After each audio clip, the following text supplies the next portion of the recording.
साजी India team computer institute में आपका स्वागत है।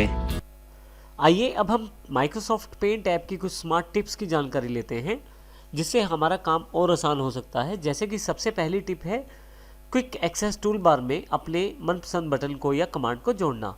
ये जो आप ऊपर की तरफ देख रहे हैं ये हमारे पास क्विक एक्सेस टूल बार है। इस सेपरेटर से पहले मैं यहाँ पे अपना मनपसंद बटन या अपनी मनपसंद कमांड जोड़ सकता हूँ जो मैं सबसे ज़्यादा यूज़ करता हूँ। जैसे कि मुझे लगता है कि मैं टेक्स्ट कमांड को ज़्यादा यूज़ करता हूँ, मैं राइट क्लिक करूँगा इस पर और add to quick access tool bar पे क्लिक कर दूँगा। देखिए ये मेरे पास कमांड अवेलेबल हो गई है। इसका अर्थ ये है कि मैं कहीं भी किसी भी मेन्यू में काम कर रहा हूँ, मेरे पास ये अप्रोचेबल रहेगा, हमेशा मेरी एक्सेस में रहेगा। जैसे ही मैं क्लिक करके इस पर कुछ काम करता हूँ तो मेरे पास ये अवेलेबल हो जाएगा। आप यदि क्विक एक्सेस टूल बार से हटाना भी चाहते हैं किसी कमांड या किसी टूल को तो उसके लिए आप उस टूल पर या उस कमांड पर राइट क्लिक करें और remove from quick access tool bar कर दें। जैसे आप ये करेंगे वो कमांड वहाँ से हट जाएगी। यदि आपके पास पूरा का पूरा इमेज ड्राइंग का जो पूरा का पूरा स्पेस है वो किसी इमेज से भरा हुआ है और आप उसे साफ करना चाहते हैं, जैसे कि यहाँ पे मेरे पास इमेज है जो पूरी पिक्चर पे अवेलेबल है। देखिए मैं इसको जूम आउट करके देखता हूँ, ये देखिए, और मैं इस पूरी इमेज को साफ करना चाहता हूँ तो उसके लिए बड़ा आसान शॉर्टकट है Ctrl+A। आप जैसे ही Ctrl+A का प्रयोग करेंगे आपके पास देखिए पूरी की पूरी इमेज वाले स्पेस को, पूरे के पूरे ड्राइंग स्पेस को एक डॉटेड बॉर्डर के साथ कवर कर दिया गया है। यहाँ ध्यान से देखें आप।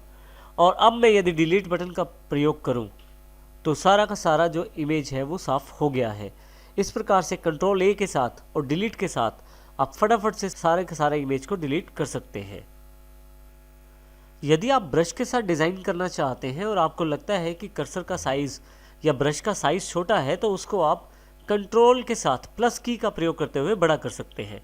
जैसे कि यहाँ पे मैं कुछ ड्रॉ करना चाहता हूँ तो देखिए ब्रश का साइज़ छोटा होने के कारण कुछ इस प्रकार की डिज़ाइन आया है, परंतु यदि मैं कंट्रोल के साथ प्लस दबाऊँ तो मैं इस साइज़ को बड़ा कर सकता हूँ।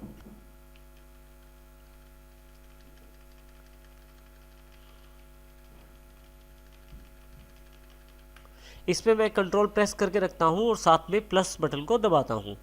अब यदि मैं ड्रॉ करता हूँ तो देखिए स्क्रीन पे साइज़ बड़ा हो गया है कर्सर का। इसी तरह से यही कार्य आप इरेज़र के लिए भी प्रयोग कर सकते हैं।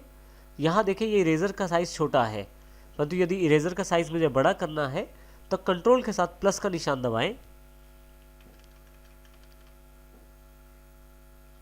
इरेज़र का साइज़ बड़ा हो जाएगा। फिर से इरेज़र का साइज़ छोटा करने के लिए आप कंट्रोल के साथ माइनस बटन का प्रयोग कर सकते हैं।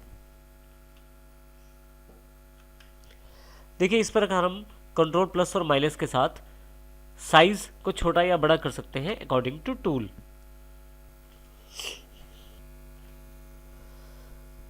कोई भी इमेज ड्रॉ करने पर आप उसका एक कस्टम पैटर्न भी बना सकते हैं। जैसे मैंने यहाँ पे एक स्टार ले लिया है और अब मैं इसको सिलेक्ट टूल से सिलेक्ट कर लेता हूँ।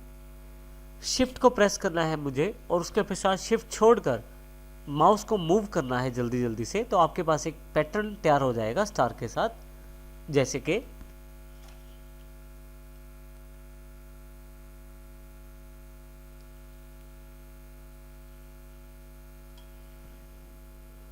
तो इस प्रकार से आप एक रैंडम पैटर्न जनरेट कर सकते हैं अपनी किसी इमेज के आधार पे।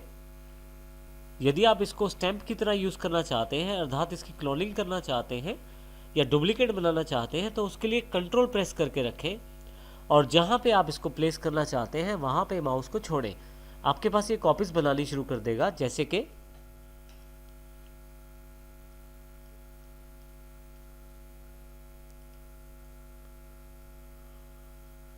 सबसे पहले मैं इसको सिलेक्ट कर लेता हूँ।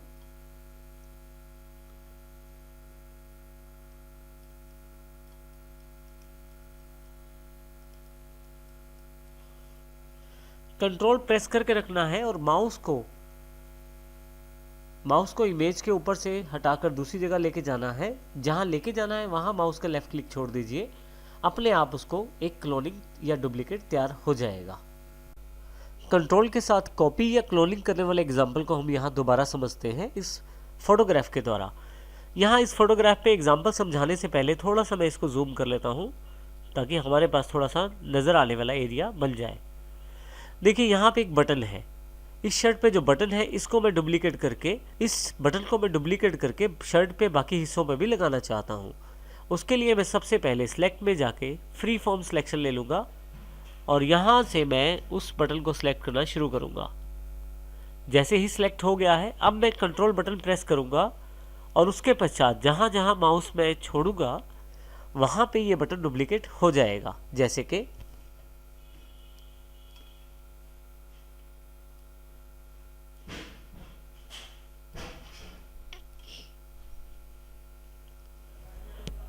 तो इस प्रकार मैं इस कंट्रोल बटन का प्रयोग करके अपनी जो इमेज मैंने सेलेक्ट की थी उसको क्लोन कर सकता हूँ, डुप्लीकेट बना सकता हूँ। अब यदि आप छोटा करके देखें इस इमेज को तो यहाँ पे इतने ध्यान से देखने में पता नहीं लगेगा कि आपने उस बटन को क्लोन किया है। तो इस प्रकार आप माइक्रोसॉफ्ट के पेंट ऐप को बेसिक्स एडिटिंग के लिए भी प्रयोग कर सकते हैं। मेरे पास एक इमेज दी गई है जिसका साइज 46.2 KB है, यहाँ देखें आप। लेकिन कई बार जॉब भरते समय, चाहे वो गवर्नमेंट जॉब हो या प्राइवेट जॉब हो, ऑनलाइन फॉर्म भरते समय उनकी कुछ रिक्वायरमेंट रहती है कि फ़ोटो का साइज़ कितना होना चाहिए। आप ये रिसाइज के द्वारा सेट कर सकते हैं। जैसे यहाँ मैं रिसाइज पिक्सल के द्वारा सेट करना चाहता हूँ। मेरे फॉर्म के लिए जो बोला गया है वो पिक्चर का साइज़ 200 बाय 300 होना चाहिए। तो यहाँ पे मैं 200 कर देता हूँ और नीचे 259 अपने आप आ जाएगा क्योंकि मेंटेन एस्पेक्ट रेशो पे क्लिक किया हुआ है। इसके अतिरिक्त मेरी जो फ़ोटो का साइज़ है वो 40 KB से कम होना चाहिए। अभी मेरी फ़ोटो का साइज़ 46.2 है। मैं इसे ओके कर देता हूँ और फाइल को सेव कर देता हूँ। यदि आप ध्यान दें तो नीचे साइज़ जो है 38.1 KB हो गया है और मेरा जो फ़ोटो है उसका साइज़ भी छोटा हो गया है जो रिक्वायर्ड साइज़ था। इस प्रकार से आप अपने फॉर्म के अनुसार अपने फ़ोटो का साइज़ छोटा कर सकते हैं।